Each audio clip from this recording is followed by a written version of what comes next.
Hello guys, good morning everyone.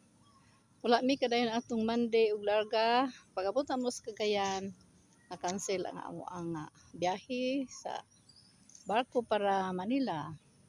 Kay naay bagyo. Og mibalik mi guys. Karon mulaga na gyud mi alas 5 sa hapon ang mohang biyahe para Iloilo. Ugma sa buntag maabot mi sa Iloilo guys. Friday. Ang balita kay naa na po bagyo Friday to Saturday. Pero ampo lang yun mi guys na ang Ginoo magaproteksyon namo. Malikay sa mga katalagman, malikay sa bagyo. Alang sa operation sa akong apo nga si Ray Timothy Fernando. First week of October yung operation guys. Let's pray for the Ray of operation for his heart. Please help guys to pray for us. Thank you very much. God bless you. I love you all. Bye-bye.